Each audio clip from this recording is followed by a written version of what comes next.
Did they let you go on school trips? No. Oh, okay. Hey guys, what's up? It's Charlie here, and today we're going to be looking at 10 school trips that went horribly wrong. Nice. We all loved field Why trips does at it sound school. so posh? It really didn't matter where you went, it was just better than being stuck at school. But these students would rather be in class because their What school the trips fuck? ended up going horribly wrong, and in some cases changing their lives forever. Before we begin, be sure to click the subscribe button and the bell icon too. There's no way he has 100 million subs. No, he doesn't. Oh, it's good to say, bro. What the f... And that's number 10, we have mountain. School trips can be really fun, but it always helps when your teacher isn't totally brainless. This wasn't the case for one class trip that took place in 2014 in the UK. A teacher took her class of 39 girls up a mountain for a trip. The mountain was one of the largest in England, which meant only people who were serious hikers should go up it. But despite the mountain being 2,500 feet up in the air, the teacher thought it would be fine for the girls to wander up there in skirts and sneakers. They soon found this to be impossible and freezing cold, but that's not all. The teacher had also forgotten to take a map or compass with her. It soon got dark and they became lost and were stranded up in the mountain before finally calling 911. A mountain rescue team soon found them wearing old garbage bags as they were so cold. Thankfully they were rescued, but it doesn't change the amount of danger this dumb teacher put those kids in. shit. I'm not sure if she got fired or even sued by one of the kids' parents, but at the very least, she shouldn't be allowed near any mountains ever again. Holy fuck. Next up is Monkey Sanctuary. In 2016, 33 students and 6 teachers from North Cobb High School in Atlanta went on a school trip to Belize. Among those students was 14-year-old Tamari Elijah Jackson, who was a freshman at the school. They were visiting a monkey sanctuary for 5 days. On the first day, their first activity was to go into the Sabun River. They were to wade into the river and then after that go hiking. However, the hiking never took place because while the students were wading around the shallow water, Tamari was reported missing. They searched for a while all around the monkey base sanctuary when finally his body was found. However, his passing is said to be very mysterious. He was a good swimmer and the water was very shallow. Nobody saw him wander off and his passing appeared to be a total mystery. In 2017, his family sued, saying the staff were aware of his disappearance for hours before doing anything about it. The school had been doing the trip for 4 years and nothing bad had ever happened before. The school now goes to Costa Rica instead since the incident. What? Next what up the is fuck? Morgue. Did Field the monkey trips are kill usually it? to fun, inspiring places to get kids excited about learning, or just a theme park to bribe the class to be quiet. However, back in 2010, a New York school thought it would be a great idea to visit the local morgue. For those who don't know, the morgue is What? What? where bodies are stored. Oh, hey kids, let's visit a morgue.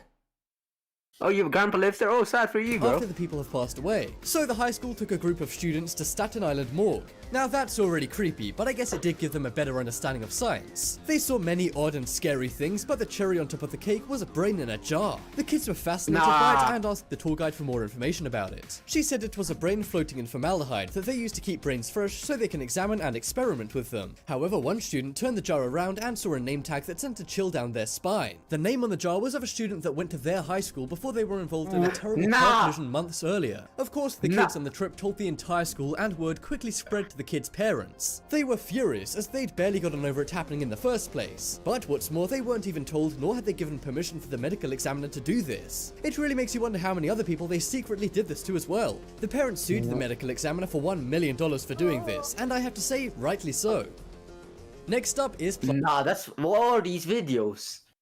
What the fuck, bro? Plantation. Back in the days of the slave trade was a terrible time in American history. However, it's important that we learn from our mistakes, which is why it's taught in schools. Most schools take care to explain delicately to young kids what took place. But one school was far from sensitive during a field trip back in 2013. The 4th grade class went to a plantation house turned museum in Georgia, USA. Everything was meant to be interactive and authentic, and even had actors who dressed as slaves or slave owners. The kids also did activities, including some rather cringeful ones such as cotton picking. But wait, it gets much worse. The class was split into 2 groups, with the black children being sent to cotton pick while the white kids tried on old-timey clothing inside the house. I'm sure the Plantation Museum employees didn't mean to be offensive, but talk about an ill-advised activity. I'm guessing they were trying to recreate How stupid is America, bro? Wait, how late was this? Like, when does this happen? What the fuck? Like, recent.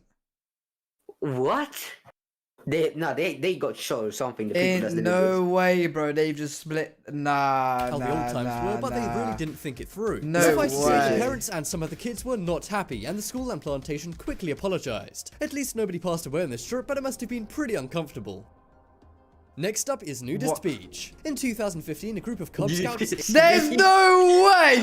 There's no way you took kids to a nudist beach. Nah, listen, the teacher wanted a little something. There's no way, bro. Age 9 and 10 were visiting a beach in San Diego. They were being chaperoned by parents and Cub Scout leaders. It was all normal until they saw one man getting undressed. They assumed he was crazy or something, but as they continued their hike, they realized they'd wandered onto a nudist beach. Oh, they didn't the mean parents to. and group leaders quickly tried to change the They route didn't they mean were to. taking to get the kids away from all the naked people. However, they took a wrong turn and got lost on the nudist beach. The parents were less than impressed when one of the leaders tried to reassure them by saying he goes through here all the time. Eventually, they got out and had to face a pack of angry parents when it came time for the kids to be picked up. It just goes to show even something simple like a walk on the beach can turn into the worst field trip ever. Or maybe the best if those Boy Scouts were just a few years older. Afterwards, they even had to have a meeting with the group leaders, parents, and local officials in order to assess the situation. The Boy Scouts of America said proper protocol was followed during the incident. However, the parents disagreed. One parent even said she was nauseated by seeing all the naked people on the beach. Okay, that is a bit of an overreaction and kind of offensive to the people on the beach too. Jeez. Next up is water park. So some of these trips sound a little boring and educational, like going to an old plantation or a morgue. However, going to a water park during school time sounds fun and is perhaps every kid's dream. However, in 2015, a class of kids from the UK went to Barcelona, Spain and visited a water park. The teachers told them all to use sunscreen as the temperatures were near 40 degrees. The teachers offered them factor 50 cream, however the kids, being kids, didn't want this. Thanks to this, 4 kids were sunburnt so badly they had to go to hospital. 15-year-old Connor Pritchard had to spend weeks in hospital since the trip. However, believe it or not, the parents were mad at the teachers about this. The teachers said they told the kids to apply sunscreen, but of course couldn't do it themselves. Bruh. If your kid burns themselves at a water park, that... Well, I'm not being funny, right? Your kid's a fucking idiot, then. Like, Look at him. the teachers offered it. If the kid's gonna be a little brat and not have the fucking cream, get burnt bit, like, you know what I mean? Like, They the can't teachers' fault, force especially them. if these kids were old enough to make their own yeah, choices. like it'd be worse if the teacher fucking forcibly put cream on them. But now the school says they might ban all future school trips if the children can't follow the rules. Yeah, that's the Next kid's up fault. is beach. One day in 2015, a Texas school went on a field trip to a beach. Now that sounds nice enough, however, as kids sometimes do on beaches, one went missing. It was a 12-year-old girl named Samira Carlo. Despite being at the beach with 19 classmates and 2 teachers, she went missing while swimming. She was fairly far out to sea, standing on a sandbank with a teacher and several other female students. Some of the other kids began to get scared by the waves and being fairly far out in the sea, so one teacher brought them back to the shore. However, when they were back at the shore, they turned around and didn't see Samira. Rescue Yeah, 2 teachers, like 20 kids. That's scary anyway. At a beach as well. Like, how are you gonna look after 20 kids? Like, I've took my little sister like to like the park or something, and I struggle with that with one kid. Like, Yeah, because you're dumb. yeah, true. Teams, the police and coast guards searched for 4 hours before her body was finally found. Her mom was spotted at the beach devastated, as anyone would be. The next day, the students wore blue into class, which was Samira's favorite color, and many students also wore bows to commemorate Wait, her. how did she This die? is one of the saddest and worst She field trips drowned ever. probably. Not What to the mention, the fuck? teachers really should have kept track of what all of their students were doing if they were going to take them so far out to sea.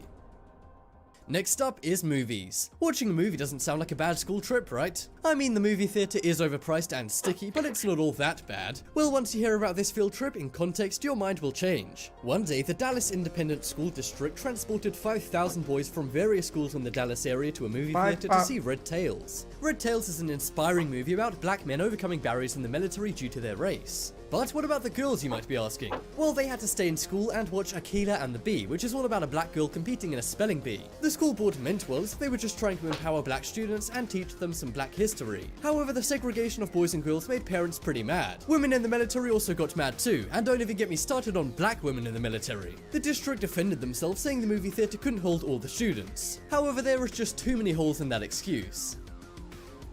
Next up is pregnant. This one took place at a high school in Florida. One group of students went to a rural town Wait, don't tell me a kid got pregnant as well. and bunked together in a hotel for the duration of a field trip. The trip was 5 days long, so not that much could happen in that time, right? Well, that's where you would be wrong. When the students returned, it was discovered that 4 of the female students were pregnant. Nice one. Nice one. Use condoms, guys. You remember that earlier? Yeah, use condoms. 1v4. Top shag. There were around 20 boys and 30 girls on the trip, and they'd all stayed in the same hotel. The parents were livid, and they said the teachers didn't do enough to prevent this happening. And they were extra mad, seeing as the students were only 17 years old. At least the students had fun on the field trip, even if they will have to put up with a screaming kid for 6 years. And to top it all off, they're even too old to appear on 16 and Pregnant and make some money out of the situation. Next Oh, up no. is Disneyland. Do you think you have mean teachers? Well, I bet they're nothing compared to the teachers 17, at this yeah. school. As a reward for their students graduating, teachers at Rosedale Public School told their 8th graders they'd be going on a Disneyland school trip. Brochures were printed and a long presentation was given to the kids. They even made the kids do roommate arrangements and created a schedule for the Disneyland trip. The kids were obviously very excited, as what could be better than a trip to Disneyland with all your friends? However, it wasn't long until the teachers broke some bad news to them. They admitted it was all one big prank. You see, the teachers had lied about going to Disneyland, and really they were going to the local bowling alley. The teachers got a cheap laugh, but the kids were furious, and the prank was What? even caught on camera. No, Next I'll up be is Snacks. This is pissed. one of the smallest and weirdest school trips on Yeah, this but that's not list. that bad. One day at Well, Yeah, but you'd be. How pissed would you be, bro? Yeah, but it's nothing bad happened. I'll throw a bowling ball at my fucking teacher's head if you did that. You guys are too much, bro. middle school Let's go to teacher Heather Disneyland Cagle was yourself. teaching math. However, she got a little hungry, as you do, but she decided to sneak 11 students into a car for a snack run. 7 went in the back seat, 2 in the front seat, and 2 in the trunk. Wait, a teacher did that? Yeah, she's kidnapping them. Put 11 students in her car. She's kidnapping them. It must have looked like a clown car. No offense, girls. They drove to a local Walmart and grabbed some snacks. On top of all this, she had to leave 2 students alone in the classroom as they wouldn't fit in her packed car. She was obviously immediately fired and may be the most irresponsible teacher on this list. What do you think? Check out the poll in the top right corner to vote for the worst school trip on this list. Oh shit, that's funny, that is. What a W teacher.